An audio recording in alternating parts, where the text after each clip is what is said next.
അതേസമയം ഈ സ്ഫോടനം നടന്ന് മണിക്കൂറുകൾ കഴിഞ്ഞിട്ടാണ് അവിടെ പോലീസ് എത്തുന്നത്. അപ്പോൾ അവിടെ പോലീസ് എത്തുമ്പോഴേക്കും ഇതിന്റെ തെളിവുകളൊക്കെ തന്നെ നശിപ്പിച്ചിട്ടുണ്ടാകാമെന്നൊരു ആരോപണം കൂടി ഉയർന്നു വരുന്നുണ്ട്.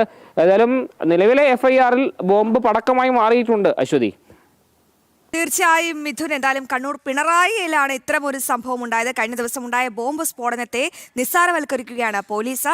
ഇത്രയും പ്രഹരശേഷിയുള്ള പടക്കം ഏതാണെന്നാണ് ഇനി പ്രിയപ്പെട്ട പ്രേക്ഷകരെ കണ്ടറിയേണ്ടത്. എന്തായാലും നമുക്ക് മറ്റൊരു പ്രധാനപ്പെട്ട വാർത്തയിലേക്കാണ്. പാലക്കാട് ലോയേഴ്സ് കോൺഗ്രസ് യോഗത്തിൽ കയ്യാങ്കളിയിൽ പ്രവർത്തകർക്ക് പരിക്ക്.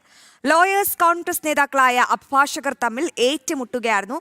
ഒരു അഭിഭാഷകന് തലയ്ക്ക് ഗുരുതര പരിക്കേറ്റു. വിഷ്ണുവിനാണ് പാലക്കാട്ടെ DCC ഓഫീസിൽ വെച്ച് ചേർന്ന യോഗത്തിൽ വെച്ച് മർദ്ദനമേറ്റത്. വിവരങ്ങൾ നൽകും Arun Alathur. Good morning Arun. DCC ഓഫീസിൽ ഇന്നലെയായിരുന്നു ഇത്തരത്തിൽ ലോയേഴ്സ് കോൺഗ്രസ് യോഗം നടന്നത്. ആ യോഗത്തിലാണ് കയ്യാങ്കളി ഉണ്ടായത്. കയ്യാങ്കളിയിൽ നിരവധി പ്രവർത്തകർക്ക് പരിക്കേൽക്കുകയായിരുന്നു. ലോയേഴ്സ് കോൺഗ്രസ് നേതാക്കളായ അഭിഭാഷകർ തമ്മിലാണ് പരസ്പരം ഏറ്റുമുട്ടിയത്. ഒരു അഭിഭാഷകന് തലയ്ക്കാണ് ഗുരുതരമായി പരിക്കേറ്റത്. വിഷ്ണു എന്ന അഭിഭാഷകനാണ് ഈ തലയ്ക്ക് പരിക്കേറ്റത്.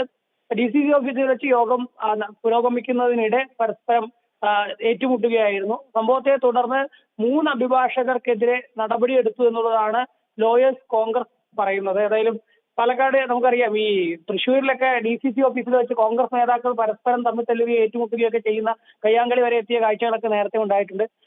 പാലക്കാട് വെച്ചിട്ടും സമാനമായ രീതിയിൽ തന്നെയാണ് കോൺഗ്രസ് നേതാക്കൾ തമ്മിലൊക്കെ ഏറ്റുമുട്ടുന്ന സാഹചര്യം ഉണ്ടായിട്ടുണ്ട്. ഇപ്പോൾ ഏതായാലും ലോയേഴ്സ് കോൺഗ്രസിലെ ആളുകളാണ് പരസ്പരം ഈ DCC ഓഫീസിൽ വെച്ച് ഏറ്റുമുട്ടിയിരിക്കുന്നത്.